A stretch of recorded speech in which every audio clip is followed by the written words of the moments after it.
one of the things you said in our last sit down, you were like, bro, your audience is your audience. Don't let that go. And I was like, I hear you, but there are kids that don't want that. They want the established.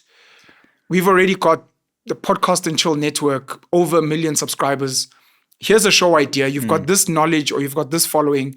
Just come through and do this thing and then we'll pay you. Yeah. And you're like, I don't want to be involved in measuring analytics, understanding RPM and CPM, and I don't even want the format. You do the format, you do the everything, and I just come through. Okay, let me answer that for you. That's the greatest question, and it's so weirdly timed. It's so poignant what you're saying, and the good and the bad of it is this: is that we are now, like I said to you, we're a fledgling business. We started with zero. We had an idea. We spent a year building it, and then starting to have to blah blah blah blah blah. And now we're like, okay, now we are a proper business with proper people and proper clients, and now we're like corporatizing. And we've just started this conversation yesterday. Yeah.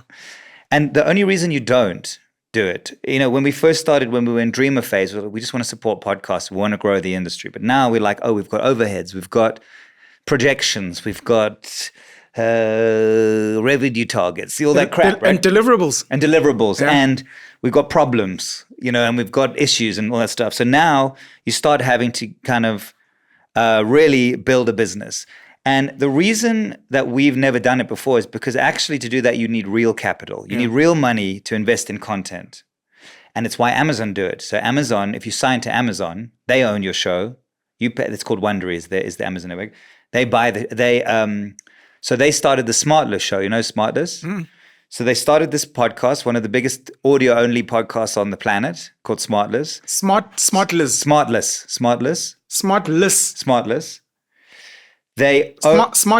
Smartless, yes. Audio. No, please carry on, sir. Sorry. So they built this podcast. They own the podcast. They pay the podcasters. They just sold the podcast for $100 million. Jason Bateman, Sean Hayes, and Will Arnett. That's the one, yeah. So they sold the podcast for $100 million. Ooh. To one of the other major networks. I think it was to Sirius. So we actually represent them now because we Sirius represent with Sirius. the C, right? S-I-R. Oh, sorry. SIRIUS XM. Sirius XM. Cool.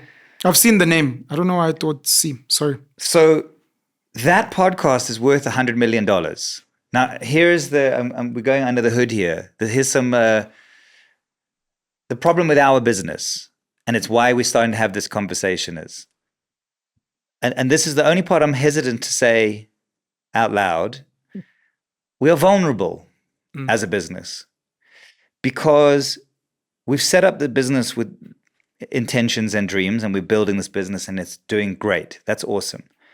But we are vulnerable because we don't own any assets. I don't own the podcast. So we've said if you're a part of the Africa Podcast Network, we've said we want the best possible deal for you, the creator. Sure. We have a revenue share deal. We have no ownership over your IP. We promote independence. Yeah. And theoretically and ideologically, that's what we stand for. That's why we built it. But moving forward, we're like, we don't have any assets. No one can ever build our business. And if we ever someone wants to overtake us or destroy us, they'll just buy their way through us. So now we're starting to say, well, the only way to actually grow this thing properly is we actually need to invest in some content that we own. Because if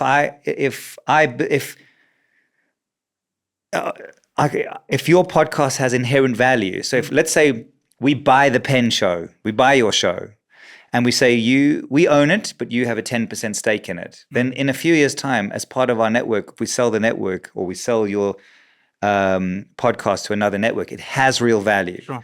But you're not attached to us in any shape or form, so it has no value to us. Sure. And that's why we're starting to say, well, how do we now find podcasts that we are willing to invest money into own, to partner with them, but then they actually are under our control in the way that a artist is under the banner of a record label. So the record label will invest in the artist. They will own the masters. And is that good or bad? It depends on the podcast. That's not everybody's cup of tea, you know? So that is what you're saying. There just isn't podcasting still. That's happening everywhere in the world. So at DC, There was a stand for iHeartRadio. Come and pitch us your podcast. Lines around the block. Yeah. And if iHeart sign you, you're earning a salary from your podcast. You're now iHeartRadio. So yeah, that does happen, and it's just not here yet.